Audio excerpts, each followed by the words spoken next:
साथ साथ उपस्थित सभी दरबारियों को यह पता चल गया कि कुबेर की ओर से जो दूत भेजा गया था उसका नाम चैतन्य था। कंटक ने यह भी बताया कि चैतन्य पहले दैत्यराज सुमाली का परम शिष्य था। रावण के लिए ये सूचनाएं बिल्कुल नई थी। आज से पहले उसने कभी चैतन्य का नाम भी नहीं सुना था। रावण हैरान होकर अपने नाना सुमाली की ओर देखता है। सुमाली रावण के कंधों पर अपना हाथ रखते हुए कहता है, चैतन्य की कहानी बहुत पुरानी है रावण। जब भगवान विष्णु ने दानवों का संहार करना आरंभ किया, उस समय लंका पर असुरों का राज था। एक के बाद एक सभी दानव इंद्र के सुदर्शन चक्र का शिकार हो रहे थे। गाजर मूलियों की तरह दानवों को काटा जा रहा था। उसी दौरान हमने शस्त्रागार के नायक चैतासुर को भी खो दिया। उसकी हत्या स्वयं इंद्र ने कर दी थी। मेरे दोनों भाई मारे गए थे। अपनी जान बचाने के लिए तब बचे हुए दैत्यों को लेकर मैंने पाताल लोक में जाकर शरण ली। रावण ने हैरान होकर पूछा, क्या ये चैतन्य भी आपके साथ इंद्र के विरुद्ध लड़ रहा था? दैत्यराज सुमाली ने कहा, अरे नहीं, उस समय वो बहुत कम उम्र का था, गुरुकुल भी नहीं जाता होगा। चैतन्य के पिता वही थे जिनके बारे में मैं अभी बता रहा था।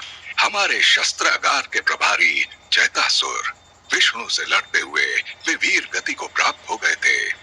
रावण ने जिज्ञासा भरे लहजे में पूछा, फिर क्या हुआ नाना श्री? सुमाली ने कहा, पाताल लोक में शरण लेने के बाद हमने फैसला किया कि चैतन्य का पालन पोषण हम अपने संरक्षण में करेंगे। पाताल लोक में वीर गति को प्राप्त हुए हजारों दानवों के आश्रितों को हमने सहारा दिया था। चैतन्य बचपन से ही बहुत होनहार था। हाँ, पाताल लोक का असुरराज होने के नाते मैंने ये निश्चय किया कि चैतन्य की शिक्षा दीक्षा की जिम्मेदारी राज परिवार की होगी। तब से चैतन्य हमारे परिवार के अंग की तरह हमारे साथ रहता था। वो हमारे परिवार में ही बड़ा हुआ था और हमारा बहुत बड़ा विश्वास पात्र था। उसको मैंने उसके पिता की मृत्यु से रिक्त हुए स्थान यानी शस्त्रागार के प्रभारी के तौर पर असुरी सेना में नियुक्त किया था, परंतु धीरे धीरे वो बेईमानी करने लगा। एक दिन शस्त्रागार से कुछ अस्त्रों के गायब होने की खबर मिली। मैंने सबसे पूछताछ की, चैतन्य से भी पूछा, परंतु उस दिन वो भोलेपन का सहारा लेकर बच गया। उसने कहा कि वो कुछ नहीं जानता।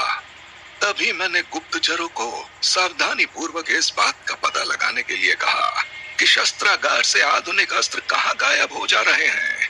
कुछ समय तक कड़ी पड़ताल के बाद गुप्तचरों ने सूचना दी कि चैतन्य पाताल लोक में रहने वाले राज परिवार के खिलाफ बगावत करने वाले उपद्रवियों को हथियार की आपूर्ति राजकीय अस्त्रागार से करता चला आ रहा था।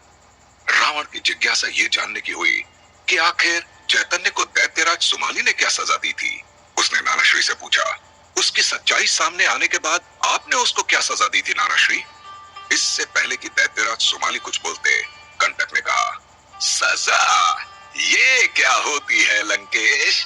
मैंने कहा ना कि ये चैतन्य दैत्यराज का चहीता था, इसीलिए इन्होंने उसको सजा न देकर दैत्य गुरु शुक्राचार्य के पास सुधरने के लिए भेज दिया। अरे भाई, विश्वास पात्र ने विश्वासघात कर ही दिया तो क्या हुआ है? उसको सुधरने का एक अवसर तो देना ही चाहिए। यही कहा था ना दैत्यराज ने उस समय। कंटक की बात को सुनकर दैत्यराज सुमाली कुछ नहीं बोले, बस चुपचाप कंटक की तरफ देखते रहे। रावण की जिज्ञासा अभी भी शांत नहीं हुई थी। उसने पूछा, फिर क्या हुआ? क्या चैतन्य में कुछ सुधार आया? सुमाली कुछ कहना चाह रहे थे कि तभी दबाक से कंटक बोल पड़ा, हाँ हाँ, बहुत सुधार आया। इतना सुधार आया कि आज वो हमारे सामने इस घोड़े पर बेजान पड़ा है। रावण ने क्रोधित होकर कहा, कंटक, तुम पहेलियां ही बुझाओगे या कुछ साफ साफ भी बताओगे? सुमाली ने रावण के सवालों का जवाब दिया, कंटक थोड़ा तीखा जरूर बोल रहा है, परंतु ये सत्य कह रहा है। चैतन्य के मन में बेईमानी ने घर कर लिया था। जिस दिन उसको मैंने दैत्य गुरु शुक्राचार्य के आश्रम में सुधारवादी प्रशिक्षण के लिए भेजा था, उस दिन के बाद उसको मैंने आज ही देखा है, वो भी इस मृत अवस्था में। शुक्राचार्य जी ने हमें पाताल लोक में सूचित किया था कि चैतन्य आश्रम के अनुशासन का पालन करने में सहयोग नहीं करता था और एक दिन वो आश्रम से कहीं भाग गया था। पता नहीं कब और कैसे वो कुबेर के संपर्क में आ गया। और आज इस अवस्था में पहुंच गया। सुमाली ने इतना कहकर एक लंबी सांस ली और फिर कंटक की तरफ मुड़कर पूछा, कंटक, तुमने ये कैसे पहचाना कि यही चैतन्य है? हैं? क्योंकि इसका चेहरा तो अब तक बिल्कुल बदल चुका है। कंटक ने कहा, चेहरा तो बदल सकता है दैत्यराज, लेकिन पाताल लोक के राक्षसों का दाहिनी जांघ में बनाया जाने वाला निशान अर्थात गोदना तो आजीवन नहीं मिट सकता है। हैं? जैसे ही सैनिकों ने दूत की लाश को घोड़े पर लादने के लिए उठाया, उस समय इस दूत की धोती सरक गई और इसकी दाहिनी जांघ पर बना पाताल लोक के सैनिकों का राजकीय चिन्ह मैंने देख लिया। फिर मैंने इसके मुखमंडल को ध्यानपूर्वक देखा। मुझे लगा कि अगर इसकी घनी मूंछों को हटा दिया जाए तो इस दूत का चेहरा चैतन्य से मिलता जुलता है। बस क्या था, मुझे यकीन हो गया कि यह अलकापुरी में छिपकर गुमनामी का जीवन जी रहा था। इतना कहते ही कंटक दूत की लाश के समीप गया और उसकी धोती को दाहिने जांघ से हटाकर सुमाली और रावण को वो चिन्ह दिखाया जिसे बनवाने का अधिकार सिर्फ पाताल लोक के सैन्य अधिकारियों को ही प्राप्त होता था।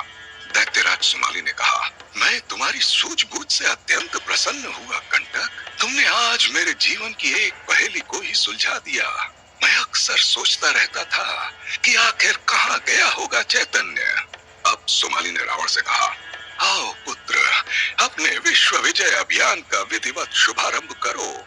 रावण ने सेवक की थाली से नारियल को उठा लिया और घोड़े के सामने जमीन पर फोड़ दिया। उपस्थित दरबारियों ने एक बार पुनः जयघोष करना आरंभ कर दिया। लंकापति रावण की जय, राज संरक्षक दैत्यराज सुमाली की जय, लंका की विस्तार नीति की जय, राजमाता कैकसी की जय, लंकेश की जय, दैत्य संस्कृति की जय, असुर राज की जय। जयघोष की गूंज आसमान में दूर तक सुनाई दे रही थी। सबने देखा कि कंटक घोड़े की कान में फुसफुसाते हुए कुछ कह रहा है। रावण ने पूछा, ये क्या कर रहे हो कंटक? घोड़े को कौन सी पट्टी पढ़ा रहे हो? कंटक ने मुस्कुराते हुए कहा, अरे महाराज, ये घोड़ा पहले लंका की सेना में ही काम करता था। मेरा इससे पुराना परिचय है। हाँ, ये मेरी भाषा समझ सकता है। मैं तो इसको यही समझा रहा था कि रास्ते में कहीं इधर उधर रुक मत जाना। सीधे अलकापुरी पहुंचकर महाराजा कुबेर के सामने खड़े हो जाना। रावण ने हंसते हुए कहा, अच्छा ये बात है। तो उस घोड़े ने जवाब में क्या कहा? कंटक ने कहा, अरे अभी ये बेचारा कुछ बोल ही कहाँ पाया था महाराज कि आपने टोक दिया। वहां उपस्थित सभी दरबारी, सेवक और सैनिक कंटक के इस बात पर ठहाके मारकर हंसने लगे। घोड़ा राजमहल के मुख्य द्वार की ओर रवाना हो गया। ग्रीवा ने रावण को बताया कि लंका राज्य के प्रशिक्षित मायावी गुप्तचर अलग अलग वेशभूषा में दूत की लाश के पीछे पीछे चलेंगे। जब ये घोड़ा अलकापुरी के राजभवन में प्रवेश कर जाएगा तब लंका में इसकी आधिकारिक सूचना आ जाएगी। इसी बीच माता कैकसी की कुटिया का पहरेदार रावण के समीप आया और उसने कहा, महाराज लंकेश्वर की जय हो। हे लंकेश, आपकी पूजनीय माता जी आपसे इसी क्षण मिलना चाहती हैं। रावण ने कहा, ठीक है, जाओ उनसे कहो कि हम यथाशीघ्र कुटिया में उपस्थित हो रहे हैं। मलय को अपने पास बुलाकर रावण ने कहा, लंका की सैनिक छावनी में युद्ध का बिगुल बजवा दो। मलय, त्रिस्तरीय सैन्य नेतृत्व तैयार करो। किसी भी आपातकाल से निपटने के लिए लंका में सारी तैयारियों को कुछ ही देर में पूरी करवा दो। जो सैनिक अपने घर जाकर परिवार से मिलना चाहता है उसे निश्चित समयावधि के लिए घर जाने दिया जाए। जिससे अपना घर प्यारा हो, नारी प्यारी हो, पूत प्यारा हो, उनसे कहना कि वे वहीं अपने घरों में रुक जाएं, छावनी में लौटने का कष्ट न करें। हम लोग अगले पहर यहाँ से प्रस्थान करेंगे। मेरे साथ लश्कर में वही चलेगा जो अपने घर से माथे पर कफन का टुकड़ा बांधकर काला टीका लगाकर लौटेगा।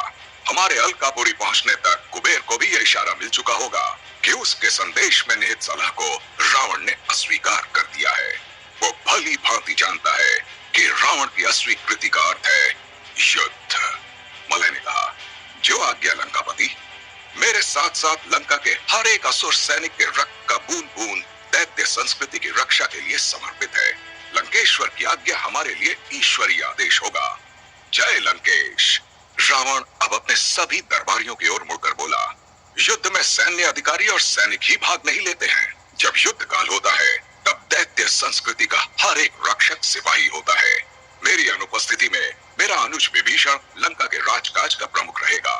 विभीषण ने कहा, नहीं भैया, राजमहल में राजकाज का काम देखने के लिए दरबारीगण और स्वयं राजमंत्री मामा आकंपन रहेंगे। अगर आपकी आज्ञा हो तो मैं आपके साथ ही चलूंगा। रावण ने नाना सुमाली से कहा, नाना श्री, मैं माता श्री से कुटिया में उनका आशीर्वाद प्राप्त करने जा रहा हूँ। आप कृपया अलकापुरी प्रस्थान की तैयारियों को पूरा करवाइए।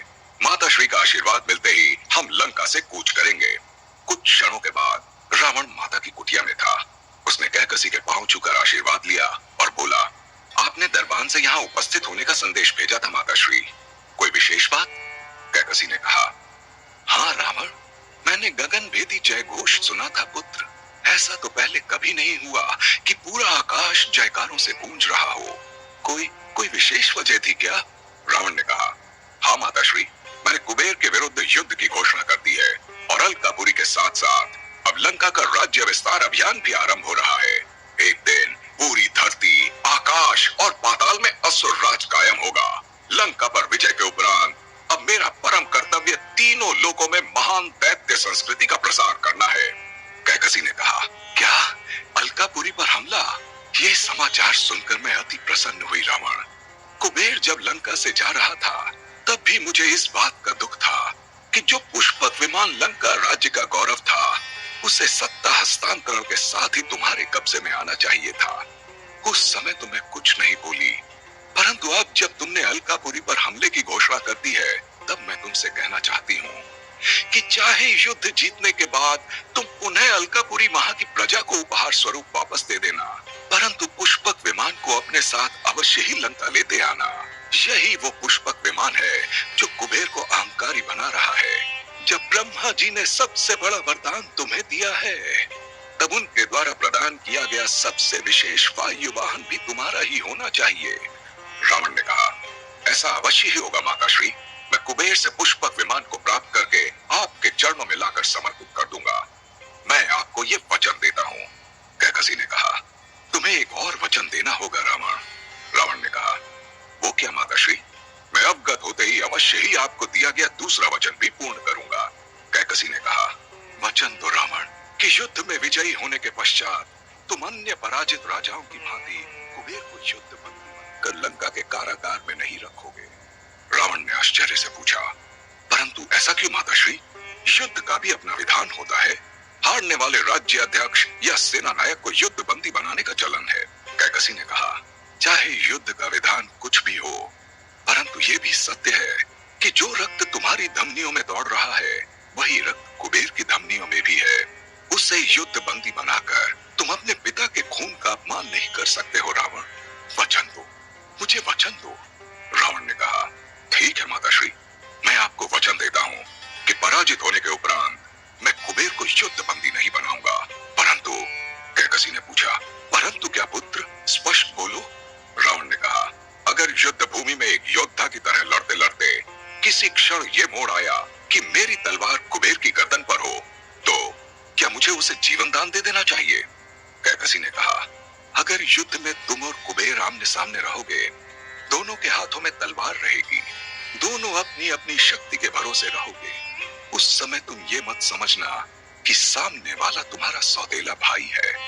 ये धर्म युद्ध है रावण, और धर्म युद्ध में लड़ाई रिश्तेदारों के बीच नहीं, बल्कि अच्छाई और बुराई के बीच लड़ी जाती है। तुम भूल जाना कि कुबेर की धमनियों में तुम्हारे पिता का रक्त दौड़ रहा है। तुम वही करना जिसकी अनुमति युद्ध नीति देती है। रावण को अपने प्रश्न का उत्तर मिल चुका था। उसने कहकसी के पांव छूकर प्रस्थान के लिए आज्ञा मांगी। कहकसी ने रावण के माथे पर काला तिलक लगाया और कहा, विजयी भव।